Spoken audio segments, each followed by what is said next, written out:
Hello guys, my name is Gautam Singh and welcome to my channel Believers Academy. So friends, आज हम पढ़ने वाले हैं एक बहुत ही interesting topic electric field lines के बारे में।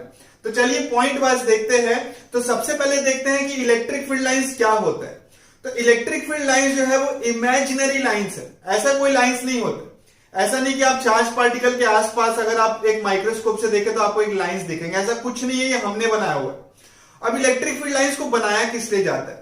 तो इलेक्ट्रिक फील्ड लाइंस को एक चार्ज पार्टिकल के अलोंग या डिफरेंट चार्ज पार्टिकल के अलोंग स्पेस में इलेक्ट्रिक फील्ड को समझने के लिए बनाया जाता है। जैसे आप टेस्ट चार्ज रख के किसी एक पॉइंट पे इलेक्ट्रिक फील्ड का मैग्नीट्यूड और डायरेक्शन देख सकते हैं, लेकिन ओवरऑल इलेक्ट्रिक फील्ड क्या होगा उसको अपन किससे समझते हैं? इलेक्ट्रिक फील्ड लाइन से। मतलब चार्ज पार्टिकल्स के कारण डिफरेंट जगह पे इलेक्ट्रिक फील्ड कितना है और किस तरफ, एक अपने को मतलब उससे आइडिया मिल जाता है। ओके, अब सेकंड पॉइंट देखते हैं कि इलेक्ट्रिक फील्ड लाइंस को बनाया कैसे जाता है। तो electric field lines are made such that tangent at any point gives the direction of net electric field. मतलब अगर कोई इलेक्ट्रिक फील्ड लाइंस है ऐसा करके और उसमें एक एरो रहता है, हमेशा इलेक्ट्रिक फील्ड लाइंस में एक एरो रहेगा कि लाइंस यहां से आ रही है यहां जा रही है। तो इलेक्ट्रिक फील्ड लाइंस को ऐसे बनाया जाता है कि किसी भी पॉइंट पे आप टेंजेंट खींचो, जैसे इस पॉइंट पे अपन एक टेंजेंट खींचेंगे तो आपको नेट इलेक्ट्रिक फील्ड का डायरेक्शन दे देगा। जैसे इस पॉइंट पे इलेक्ट्रिक फील्ड किधर होगा भाई, तो यहां पे टेंजेंट खींच दीजिए, इधर होगा भाई। इस पॉइंट पे इलेक्ट्रिक फील्ड किधर होगा भाई, यहां पे टेंजेंट खींचिए तो इधर होगा। ये पॉइंट आपको क्लियर है? तो इलेक्ट्रिक फील्ड लाइंस को ऐसे बनाया जाता है कि किसी भी पॉइंट पे आपको टेंजेंट क्या दे देगा? Direction of net electric field at that point. समझ रहे? थर्ड पॉइंट देखिए क्या बोल रहा है। थर्ड पॉइंट पे बोला है कि इलेक्ट्रिक फील्ड लाइंस कहां से ओरिजिनेट होता है और कहां को एंड होता है। तो electric field lines originates from positive charge और इंफिनिटी, मतलब पॉजिटिव चार्ज या इंफिनिटी से जो है इलेक्ट्रिक फील्ड लाइंस निकलता है। एंड टर्मिनेट कहां होता है? नेगेटिव चार्ज और इंफिनिटी पे। टर्मिनेट का मतलब समझते हैं वहां जाके एंड हो जाता है, उसके बाद फिर से स्टार्ट नहीं होगा। तो देखिए दो डिफरेंट डायग्राम है। ये पॉजिटिव चार्ज है तो इससे ऐसे करके लाइंस निकलती है।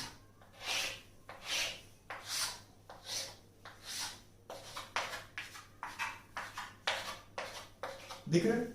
और ये एकदम सेपरेट डायग्राम है ना। ये दोनों charge particle infinitely long distance पे है, तब ये डायग्राम सही होगा। ये नेगेटिव चार्ज है तो इसमें सारा इलेक्ट्रिक फील्ड लाइंस आके ऐसे टर्मिनेट हो जाता है।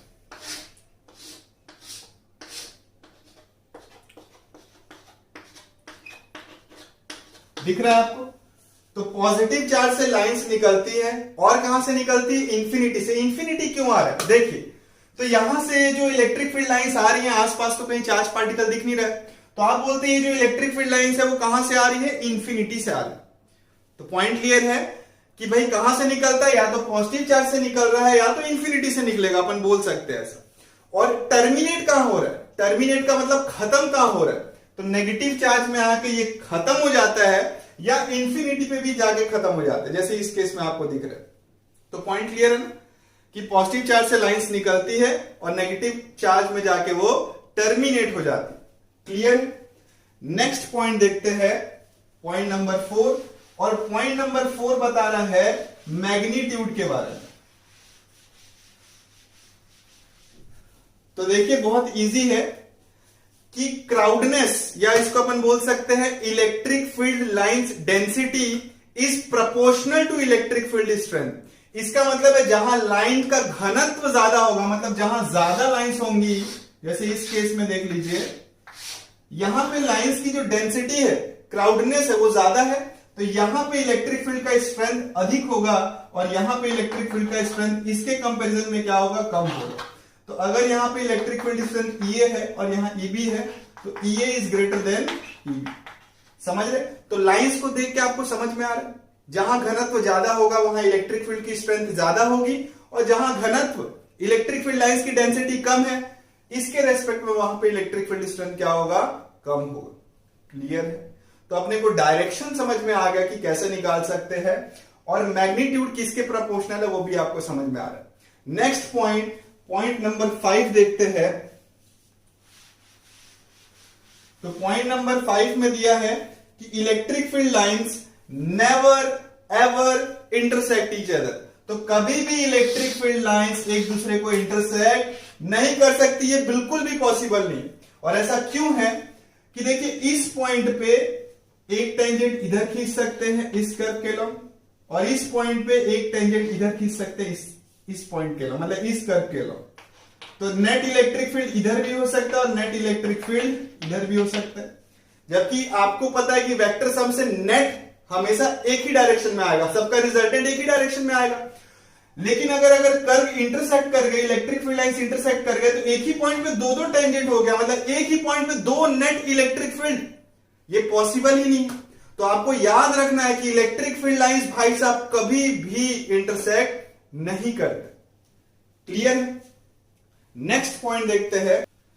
तो पॉइंट 6 में बोल रहा है कि इन चार्ज फ्री रीजन, मतलब यहां पे चार्ज नहीं है, इलेक्ट्रिक फील्ड लाइंस कहीं से तो भी यहां आ रही है, तो in charge free region electric field lines are continuous without break, मतलब एकदम कंटिन्यूअस लाइंस रहेंगी। कहां पे? जहां चार्ज नहीं है वहां पे। क्लियर? सही है। नेक्स्ट पॉइंट की ओर बढ़ते हैं, पॉइंट नंबर 7 की तरफ। ये पॉइंट ये बोलता है कि इलेक्ट्रिक फील्ड लाइंस कभी भी क्लोज लूप फॉर्म नहीं करेगा, मतलब अगर आपको किसी डायग्राम में ऐसा दिख रहा है तो वो डायग्राम सरासर क्या है? गलत। एकदम याद रखना आप कि इलेक्ट्रिक फील्ड लाइंस हमेशा कैसा लूप फॉर्म करता है? Open loop. समझ में आ रहा है? पॉजिटिव से गया नेगेटिव में जाके टर्मिनेट हो जाता है। क्लियर है? ओके। नेक्स्ट दो जो पॉइंट है, नेक्स्ट आखिरी दो जो पॉइंट है वो कंडक्टर्स के ऊपर। तो देखिए पॉइंट नंबर 8 बोलता है कि इन इलेक्ट्रोस्टैटिक सिचुएशन, फिर से मैं बोल रहा हूं, in electrostatic situation electric field lines are absent inside a conductor. तो देखिए जैसे ये कंडक्टर है, फिर से बात कर रहा हूं, इलेक्ट्रोस्टैटिक सिचुएशन है, ये इलेक्ट्रिक फील्ड लाइंस ऐसे जा रहा था, दिख रहा है? ये इलेक्ट्रिक फील्ड था ऐसे, ठीक है। तो मान लो ये इलेक्ट्रिक फील्ड था, यहां आपने कंडक्टर लाया, तो ध्यान से सोचिए क्या होगा। इसमें जितने भी फ्री इलेक्ट्रॉन्स थे उनके ऊपर क्या लगने लगेगा? एक फोर्स लगने लगेगा। जितने भी फ्री इलेक्ट्रॉन्स है जो कंडक्टर में घूम रहे हैं उनको फोर्स लगेगा क्यूई, किस तरफ? उल्टे डायरेक्शन में, इस तरफ। तो तुरंत क्या हो जाएगा? भूचाल क्रिएट हो जाएगा और सारे इलेक्ट्रॉन्स भागने लगेंगे। तो सारे इलेक्ट्रॉन्स क्या होने लगेंगे? इधर आके जमने लगेंगे ऐसे, और यहां पे पॉजिटिव चार्ज क्रिएट हो जाएगा जहां से इलेक्ट्रॉन आया। तो देखिए इनके कारण एक इंटरनल इलेक्ट्रिक फील्ड क्रिएट हो जाएगा, ये ई एक्सटर्नल है, और पॉजिटिव नेगेटिव चार्ज के कारण एक इंटरनल इलेक्ट्रिक फील्ड क्रिएट होगा इस तरफ। ठीक है। तो जब ई एक्सटर्नल ई इंटरनल के इक्वल हो जाएगा, समझ में आ रहा है? जब ई एक्सटर्नल ई इंटरनल के इक्वल हो जाएगा तो किसी भी इलेक्ट्रॉन पे नेट फोर्स कितना लगने लग जाएगा? 0। आप खुद सोचो, आप एक इलेक्ट्रॉन ऐसे है, उसको इंटरनल इलेक्ट्रिक फील्ड के कारण फोर्स इधर लग रहा है और एक्सटर्नल के कारण इधर लग रहा है। अब दोनों इक्वल हो गए तो नेट फोर्स उस पर क्या हो गया? 0। इलेक्ट्रोस्टैटिक सिचुएशन रीच कर गया और अंदर ई नेट कितना हो गया? 0 हो गया। समझ रहे? तो इसी की बात कर रहा था कि इलेक्ट्रोस्टैटिक सिचुएशन में, दिख रहा है, इलेक्ट्रोस्टैटिक सिचुएशन पे इलेक्ट्रिक फील्ड कंडक्टर के अंदर क्या होता है? 0 होता है। क्लियर है आपको? ठीक है, क्लियर है? इलेक्ट्रिक फील्ड लाइंस अंदर क्या होता है? एब्सेंट होता ही नहीं, इसीलिए अंदर इलेक्ट्रिक फील्ड भी क्या होगा? 0 होगा। और लास्ट पॉइंट देखते हैं इलेक्ट्रिक फील्ड लाइंस का। तो लास्ट पॉइंट ये बोल रहा है कि इलेक्ट्रोस्टैटिक सिचुएशन में, किस सिचुएशन में भाई साहब? इलेक्ट्रोस्टैटिक सिचुएशन में जो इलेक्ट्रिक फील्ड लाइंस है वो कंडक्टर को नॉर्मली एंटर करता है। ये देखिए, इसका भी मैं कारण आपको बताता हूं। ये देखिए, है ना, ये नेगेटिव पे जाके टर्मिनेट हो गया और यहां से नया पॉजिटिव चार्ज क्रिएट हो गया। अब देखो ये जितने भी इलेक्ट्रिक फील्ड है यहां पे क्या है? परपेंडिकुलर है। यहां पे इस पॉइंट पे इलेक्ट्रिक फील्ड का डायरेक्शन क्या है? 90 डिग्री विद द सरफेस। ध्यान से समझ, है ना, 90 डिग्री विद द सरफेस ऐसे। अब ऐसा क्यों है? थोड़ा सा दिमाग लगाइए, ज्यादा का जरूरत ही नहीं। यहां पे मान लीजिए एक पॉजिटिव चार्ज, ठीक है। अगर मैं उसको नॉर्मली ऐसे इलेक्ट्रिक फील्ड लगा रहा हूं तो फोर्स कितना लग रहा होगा इसको? क्यूई, इस तरफ। लेकिन यहां से बाहर तो कूद नहीं सकता है, तो वो इलेक्ट्रोस्टैटिक सिचुएशन रहेगा। लेकिन अगर मैं इसको कोई एंगल पे लगा दूं, मतलब इस बार 90 डिग्री नहीं, लाइंस ऐसे निकल रहे हैं, दिख रहा है, ई नेट इस तरफ है, तो ई नेट का एक दो कंपोनेंट होगा, एक इस तरफ ई नेट 1 ले लीजिए और एक इस तरफ ई नेट 2 ले लीजिए, है ना। इसको कंपोनेंट में ब्रेक कर दिया, तो देखिए इस इलेक्ट्रिक फील्ड के कारण फोर्स किधर लगेगा, चार्ज पे इधर लगेगा, लेकिन इस वाले के कारण किधर लगेगा, इस तरफ, तो उसके कारण चार्ज क्या हो सकता है, मूव हो सकता है। अगर चार्ज पे फोर्स नॉर्मली निकले तो बाहर तो नहीं कूद जाएगा, लेकिन अगर उसको मैं टेंजेंट के लॉन्ग इलेक्ट्रिक फील्ड दूं तो उसको एक फोर्स लगेगा QE अलॉन्ग टेंजेंट डायरेक्शन, और टेंजेंट में तो मूव कर ही सकता है, टेंजेंट के लॉन्ग मूव कर सकता है ना चार्ज पार्टिकल। तो इसीलिए इलेक्ट्रोस्टैटिक सिचुएशन का मतलब है चार्ज मूव नहीं कर रहा है, उस केस में इलेक्ट्रिक फील्ड लाइंस कैसे निकलेंगी, हमेशा नॉर्मली निकलेंगी और एंटर भी नॉर्मली ही करेंगे। समझ में आ रहा है? तो मैं फिर से सारे 9 पॉइंट जल्दी जल्दी आपको बताता हूं कि इलेक्ट्रिक फील्ड लाइंस एकदम इमेजिनरी लाइंस है, ऐसा कोई लाइंस नहीं होता है। सेकंड पॉइंट, इसको क्यों बनाया गया, ठीक है ना, मतलब इसको कैसे बनाया गया, इसको कैसे बनाया गया। तो electric field lines is made such that tangent at any point gives the direction of net electric field. सही बात है, तो डायरेक्शन का समझ में आ गया। थर्ड है, ये कहां से निकलता है, कहां को जाता है, तो ये पॉजिटिव चार्ज से निकलेगा या इंफिनिटी से निकलेगा, और कहां जाके टर्मिनेट होगा, नेगेटिव चार्ज और इंफिनिटी। समझ रहे। फोर्थ पॉइंट है मैग्नीट्यूड के बारे में। तो जहां पे भी लाइंस का घनत्व होगा तो लाइन का जो डेंसिटी है वो किसके प्रोपोर्शनल है, मैग्नीट्यूड ऑफ इलेक्ट्रिक फील्ड या स्ट्रेंथ ऑफ इलेक्ट्रिक फील्ड। तो जहां घनत्व ज्यादा होगा वहां इलेक्ट्रिक फील्ड का स्ट्रेंथ अधिक होगा। समझ रहे। फिफ्थ पॉइंट है कि इलेक्ट्रिक फील्ड लाइंस कभी भी इंटरसेक्ट नहीं करेगा। क्लियर।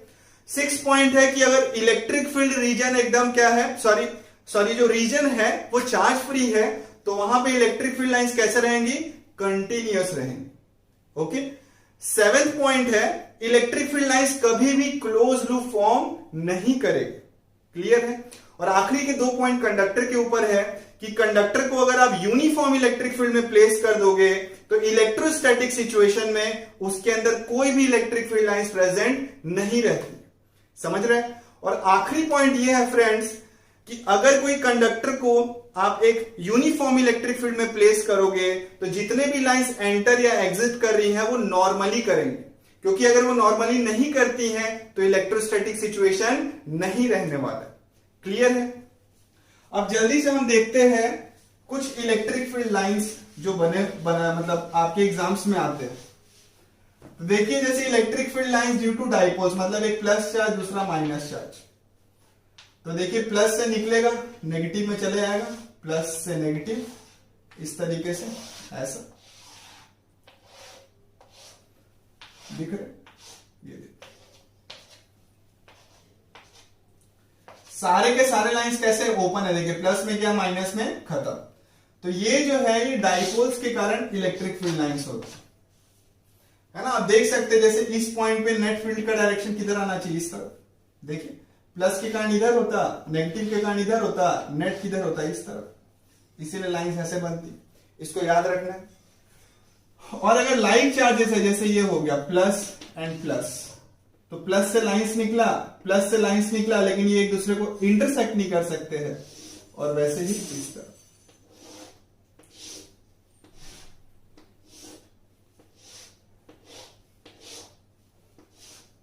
क्लियर। ये भी आपको थोड़ा याद रखना, ठीक है ना। लाइंस ऐसे निकलती है और एक दूसरे से दूर हो जाती है, ठीक है, समझ रहे। अब अपन देखते हैं कुछ इंपॉर्टेंट सवाल इलेक्ट्रिक फील्ड लाइंस के ऊपर।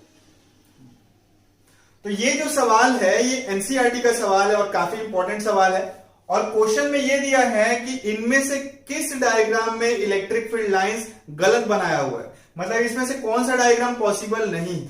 ओके। तो पहले डायग्राम की ओर नजर आप डाले तो पहले डायग्राम में दिया है कि एक कंडक्टर है, और मैंने आपको बताया था कि जो कंडक्टर होता है उसमें लाइंस हमेशा कैसे निकलती है, नॉर्मली निकलती है, जो कि इस केस में नहीं निकल रहा। तो इसीलिए डायग्राम ए जो है वो क्या है आपका, गलत डायग्राम। क्लियर। डायग्राम बी के बारे में देखिए। तो डायग्राम बी में पॉजिटिव चार्ज से लाइन निकला, नेगेटिव पे जाके टर्मिनेट हो गया, लेकिन नेगेटिव से फिर से लाइंस निकल जा रहा। समझ में आ रहा है? तो नेगेटिव से कभी लाइंस तो निकलता नहीं, ऐसा तो कोई रूल नहीं है। तो इसीलिए डायग्राम बी भी आपका क्या है, एक रॉन्ग डायग्राम। ओके, डायग्राम सी जो है वो बहुत इजी है, वो तो देख के ही समझ में आ रहा है कि दो चार्जेस के कारण इलेक्ट्रिक फील्ड लाइंस का डायग्राम बनाया हुआ है। दोनों पॉजिटिव चार्ज इसलिए लाइंस निकलेंगी, और ये जो डायग्राम है एकदम सही है। तो अभी तक जो सी वाला डायग्राम है वो क्या है, सही दिख रहा है। ठीक है, नेक्स्ट डायग्राम नंबर डी देखते हैं अपन। तो डायग्राम नंबर डी में जो है वो सीधा सीधा दिख रहा है कि जो लाइंस है वो इंटरसेक्ट कर रही है। तो हमने देखा है कि electric field lines never ever intersect each other, क्योंकि अगर वो इंटरसेक्ट करेंगी तो एक ही पॉइंट पे दो नेट इलेक्ट्रिक फील्ड हो जाएगा, जो कि एकदम गलत है। तो फोर्थ वाला डायग्राम भी क्या हो गया, गलत हो गया। फिफ्थ वाला अगर अपन क्वेश्चन देखें तो देखिए उसमें दो सर्कुलर लूप बनी हुई दिख रहा है, एक सर्कुलर है और दूसरा एलिप्स है। तो मैंने आपको बताया था कि electric field lines never form close loop, तो यहां पे आपको क्लोज लूप दिख गया, मतलब ये डायग्राम क्या है, बिल्कुल गलत। तो ये पांचों डायग्राम में केवल डायग्राम सी जो है वो करेक्ट। ओके, नेक्स्ट क्वेश्चन देखते हैं। तो इस क्वेश्चन में दो चार्ज दिया है Q1 Q2 और उनके कारण इलेक्ट्रिक फील्ड लाइंस बनाया हुआ है। तो आपको बताना है कि इसमें से कौन सा स्टेटमेंट सही है। तो अगर आप ध्यान से देखें तो सारे लाइंस जो है वो Q1 Q2 में आके टर्मिनेट हो रहे। तो ऐसा भाई कब पॉसिबल है, जब दोनों चार्ज क्या हो, नेगेटिव चार्ज हो। सही बात है। तो ऑप्शन ए जो है इसमें करेक्ट है, बोथ आर नेगेटिव। बोथ अगर पॉजिटिव होते तो लाइंस ऐसे निकलती, और बाकी सारे ऑप्शन तो गलत दिख रहे हैं। एक पॉजिटिव एक नेगेटिव के केस में लाइंस कैसे हो जाती, ऐसे ऐसे हो। सही बात है, लेकिन इस केस में लाइंस ऐसे हैं और लाइंस आके टर्मिनेट हो रही है, मतलब दोनों चार्जेस क्या है, negative charges. Clear? Next question देखते हैं।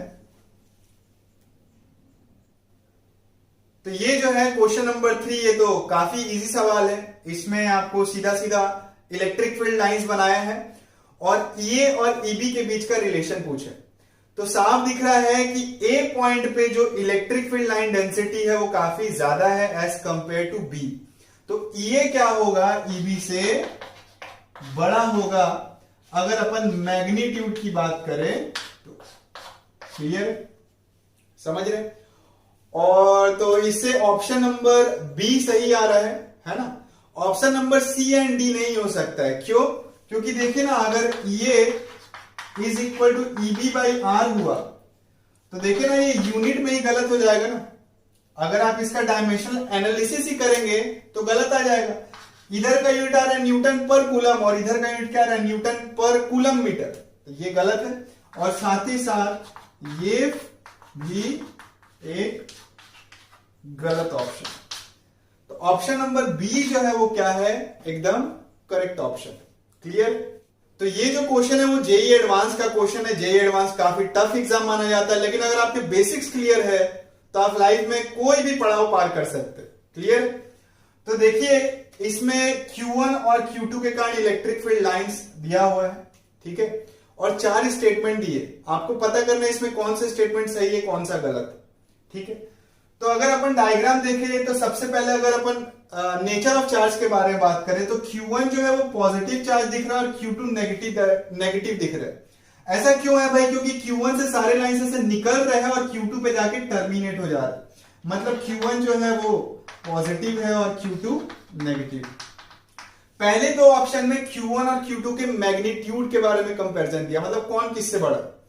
तो ये कैसे पता करें? तो इसके लिए अपन जो है बेसिक्स का इस्तेमाल करेंगे। मान लीजिए अपन यहां पे एक ऐसा लाइन खींचे, परपेंडिकुलर बाइसेक्टर। अगर ये दोनों चार्ज एग्जैक्टली सेम होते, ध्यान दीजिए, ये Q रहता है, ये माइनस Q रहता है। अगर ये दोनों चार्ज क्या होते, एग्जैक्टली सेम मैग्नीट्यूड के होते, तो इनके परपेंडिकुलर बाइसेक्टर पे अगर अपन इलेक्ट्रिक फील्ड का डायरेक्शन के बारे में बात करें तो क्या होता, देखिए इस वाले चार्ज के कारण इलेक्ट्रिक फील्ड किधर होता है, इधर पॉजिटिव चार्ज के कारण, और नेगेटिव चार्ज के कारण इस तरफ होता। क्लियर? और अगर दोनों एग्जैक्टली इक्वल होते तो नेट इलेक्ट्रिक फील्ड किस तरफ होता, इस तरफ होता। लेकिन इस बार इलेक्ट्रिक फील्ड किधर है, इधर। अब ध्यान से देखिए, अभी चार्ज Q1 और Q2 है, सेम नहीं है, दोनों का मैग्नीट्यूड अलग अलग है। तो ध्यान से देखिए इलेक्ट्रिक फील्ड लाइंस, जैसे कि मेरे को दो लोग फोर्स लगा रहे हैं, इधर से 100 न्यूटन, इधर से मान लीजिए 50 न्यूटन, तो मेरा रिजल्टेंट किस तरफ होना चाहिए? 100 न्यूटन वाले की तरफ होना चाहिए। आप नहीं समझे? जैसे मुझे दो लोग खींच रहे हैं, इधर से 100 न्यूटन, इधर से 50 न्यूटन, 90 डिग्री एंगल पे, तो अगर 100 रहता तो मैं किधर जाता? एग्जैक्टली 45 डिग्री पे। बात क्लियर है? अगर 100 रहता तो मैं 45 डिग्री पे जाता, लेकिन इधर 100 है और इधर 50 है, तो मेरा ज्यादा झुकाव किस तरफ होगा? 100 वाले की तरफ होगा। दिख रहा है? तो वैसे ही अगर अपन बात करें E1 और E2 की, दिख रहा है? तो दोनों का जो डिस्टेंस सेम है, यहां से डिस्टेंस क्या है? सेम है। Q1 और Q2 का मैग्नीट्यूड डिसाइड करेगा कि किसका इलेक्ट्रिक फील्ड ज्यादा होगा। अब जो नेट इलेक्ट्रिक फील्ड है, अगर वो E1 की तरफ हुआ, इस तरफ हुआ, मतलब ये वाला इलेक्ट्रिक फील्ड ज्यादा स्ट्रांग है और ये वाला चार्ज ज्यादा स्ट्रांग है Q2 से। क्लियर है? और अगर इलेक्ट्रिक फील्ड का नेट झुकाव इस तरफ हुआ, नीचे की तरफ, समझ में आ रहा है? तो इसका मतलब है E2 ज्यादा स्ट्रॉन्गर है, इसका मतलब Q2 ज्यादा स्ट्रॉन्गर है Q1 से। क्यों? क्योंकि डिस्टेंस तो यहां पे एक फैक्टर ही नहीं है, क्योंकि डिस्टेंस क्या है? सेम है। तो इस केस में देखो इलेक्ट्रिक फील्ड किस तरफ आ रहा है? देखो इस तरफ आ रहा है, तो Q1 के कारण इधर होता है इलेक्ट्रिक फील्ड, Q2 के कारण इधर होता है। अगर दोनों चार्ज सेम होते तो नेट इलेक्ट्रिक फील्ड इस तरफ होता। दिख रहा है?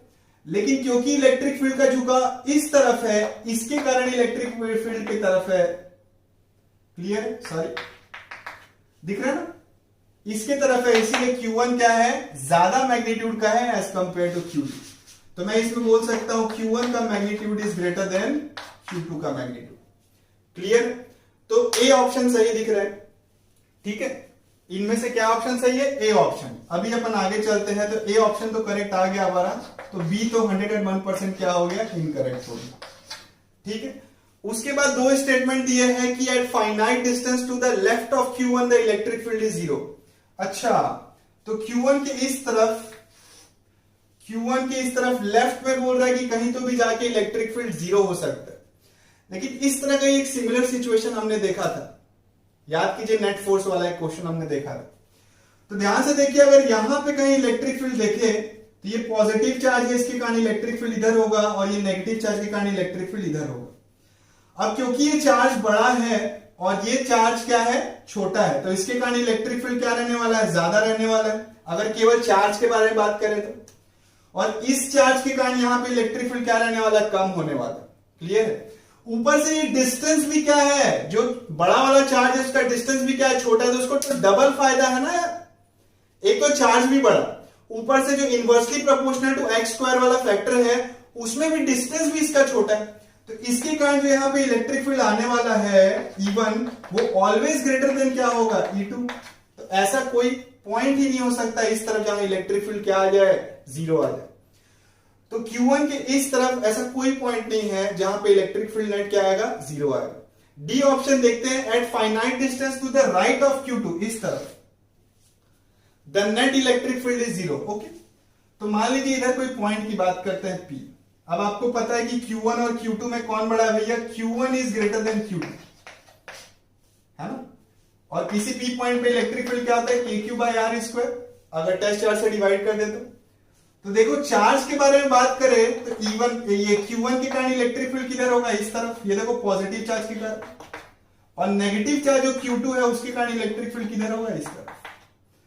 अब देखो, ये चार्ज तो छोटा है ना, जिसके कारण E2 है, ये चार्ज तो छोटा है, लेकिन इसका डिस्टेंस भी छोटा है, तो इसको एक प्लस पॉइंट मिल गया। E inversely proportional to R², तो डिस्टेंस छोटा होने के कारण E2 थोड़ा बढ़ गया। अब ये चार्ज तो बड़ा है, लेकिन इसका डिस्टेंस बड़ा होने से ये थोड़ा कम हो गया। तो ऐसा बिल्कुल एक पॉइंट हो सकता है जहां पे E1 और E2 क्या हो जाए? इक्वल हो जाए, क्योंकि Q1 और Q2 के पास एक फायदा और एक नुकसान वाला फैक्टर दोनों के पास है ना। इसका चार्ज कम लेकिन डिस्टेंस कम, इसका चार्ज बड़ा लेकिन डिस्टेंस भी तो ज्यादा है। तो डी ऑप्शन भी क्या है भाई साहब आपका? बिल्कुल करेक्ट। तो ABCD में A एंड D ऑप्शन जो है करेक्ट। तो देखिए, फिजिक्स जो है काफी थोड़ा सोच समझ के पढ़ना पड़ता है, काफी बेसिक्स है इसमें। तो और वीडियो हमारे देखते रहिए, हमारे चैनल को सब्सक्राइब कीजिए और ये वीडियो जरूर लाइक कीजिए। Thank you.